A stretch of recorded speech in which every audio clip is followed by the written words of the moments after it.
Ang shabu nga yara sa 500 grams ang kabug-aton kag gina-estimate nga nagabalor sang 3.4 million pesos. Pasakaan siya sang kaso nga pagbaligya kag paghupot sang illegal nga droga.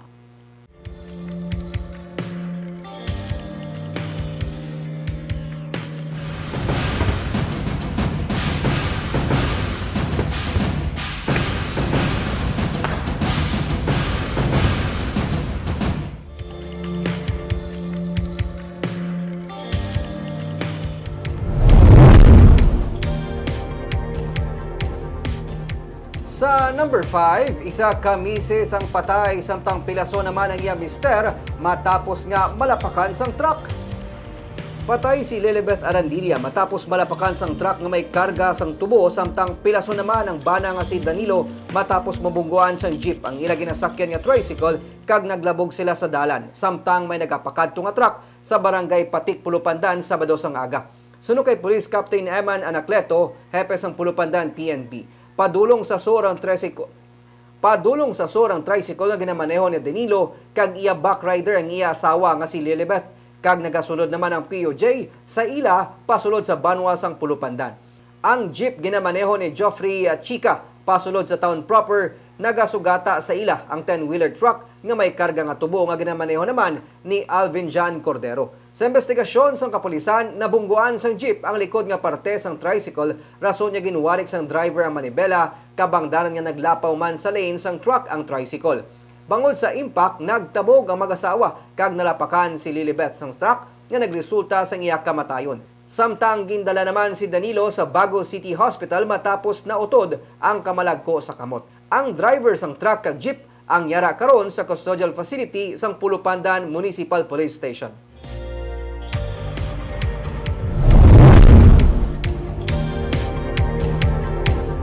Sa number 4, pagpanakop sa mga layaw nga ido kag kuring ang temporaryo nga ginpauntat sa City Veterinary Office samtang ginakaayo ang City Pound.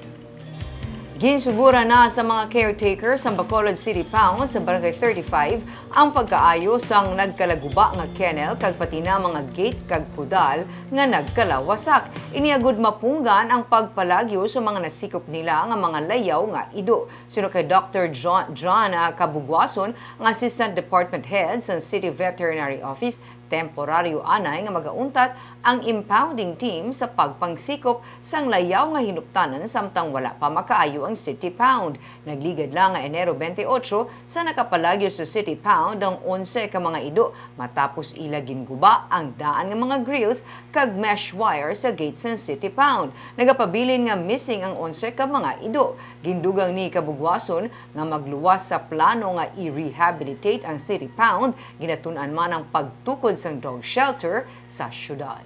Stop anay sa aton dog impounding until such time nga ma-repair namon to ang aton yung mga guba and makayo pag naton ng iba yung problema. Currently, nakapa-deliver na kita dog food. Alin sa budget na isang government na naka-deliver kita 20 bags. Okay, then nakastorya kita sa mga animal welfare groups for the aggressive adoption na naisubong sa mga ido para mapagwa sila sa pound, no, para ma-decongest ang aton pound at the same time para sa health and welfare man sa aton mga sapat.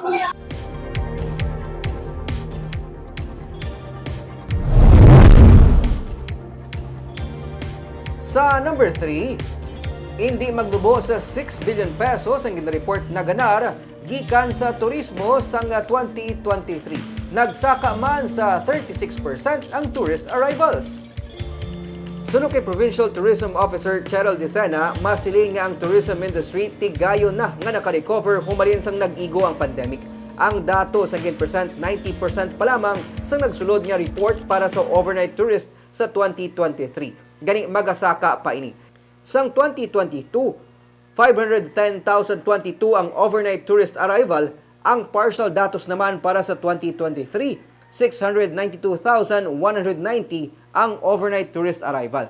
Gani hindi magnubo sa 6 billion pesos nga ginreport nga income ang gikan sa ilaging gasto sa ilang hotel accommodation, pagkaon, transportation, souvenir items kag ang ginpamakal kag iban pa. Samtang ang partial unofficial report para sa day visitors ng 2023 mga 2 million. Suno kay Desena, 75% pa lang ini sa ila ginapaabot nga report. Sa 2022 sa bilog nga tuig, 1.7 million ang day tourist. Ang naganar gikan sa day tourist, wala pa nalakip sa inisyal nga 6 billion pesos nga income. Nagapati si Desena nga kun makumpleto ng report, malapawan pa sang 2023 ang 7 billion pesos nga income nga ginreport sang 2022. Nalakip sa top contributing LGU sa Municipalay, San Carlos City, Kabangkalan City, Silay, Cadiz, kag Talisay City.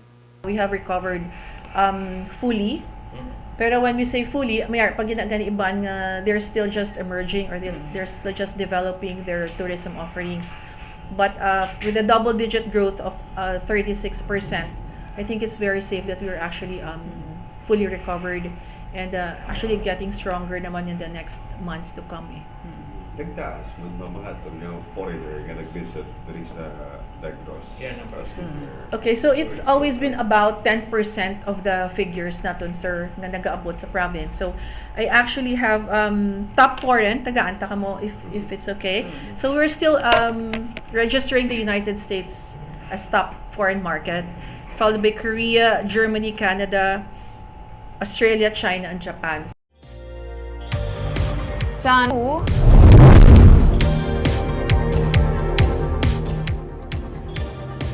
PWD identification cards ang ginpa-recall sang syudad. Ini agud mapasiguro nga hindi mapeke kag iga review. Hindi lang mga business permit ang natukiban ginapeke sa isa ka portrait shop sa Bacolod, pati mga resibo, lisensya kag iban pa nga public document ang sarangman makopya kag ginahimo sa amo nga shop. Gani agud makasigurado ginapa-recall man ni Mayor Albi Benitez ang mga PWD cards agud nga mabutangan ini sa mga QR codes para hindi mapeke. Luyag man sang alkalde nga ma-review ang na-issue nga mga PWD cards bangod sa mga reklamo nga madamo ang nagagamit sang cards nga hindi man makabig nga person with disability. Ang Bacolod LGU magatalana sa satellite office sa Bacolod City Government Center para sa mga magabalik sang PWD cards kag issuean sang temporaryo nga card nga sarang magamit agud maka-avail sang mga benepisyo. Hindi na, wala recall order ang senior citizens card because na-plasta na to ang QR code system. Sa PWD, wala pa na-plasta ang QR code, so we are recalling all of those IDs to be replaced by PVC. Atong daw card na lang na may QR code. And at the same time, review man. I'm also hearing horror stories about PW card. Kag sa numero 1 sa mga balita sa Negros, subong adlaw.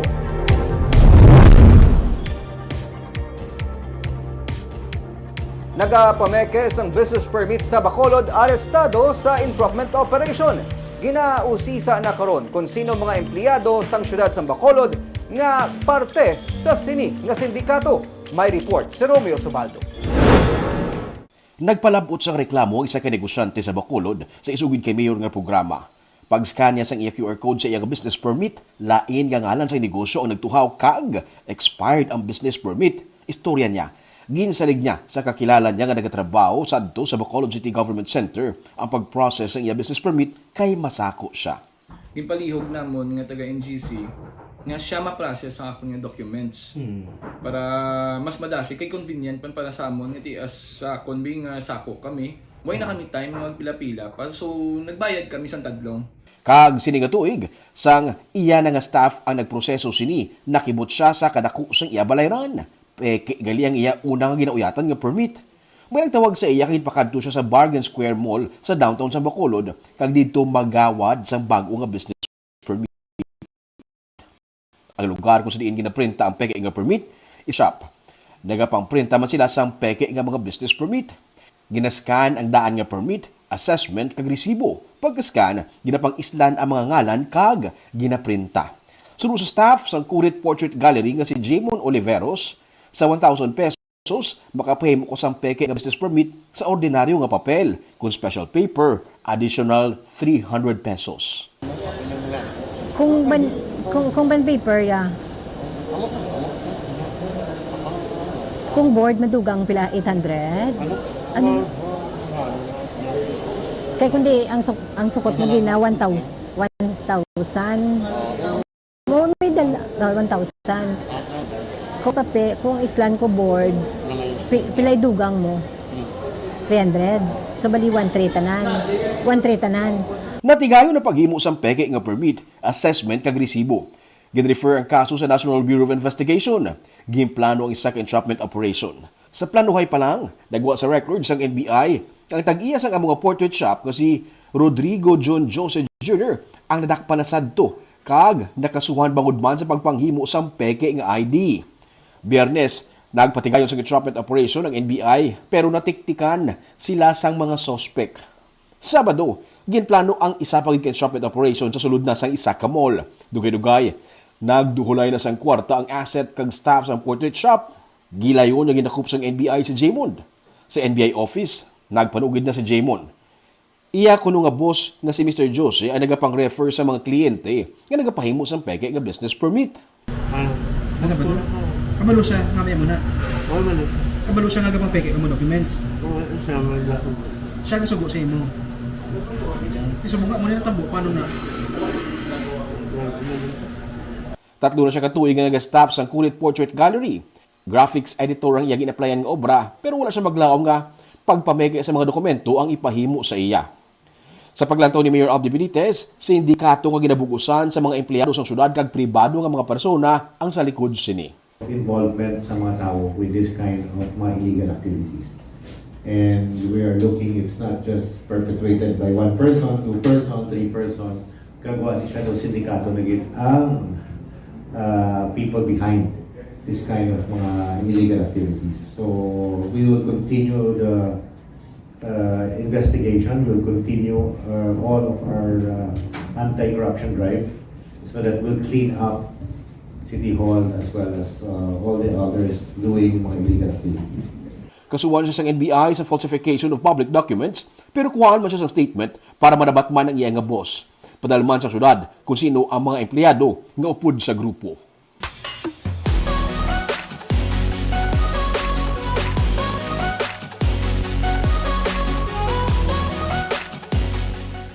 Sa Good Vibes, isda nga gurayan nagdagsa sa baybayon sang Kawayan.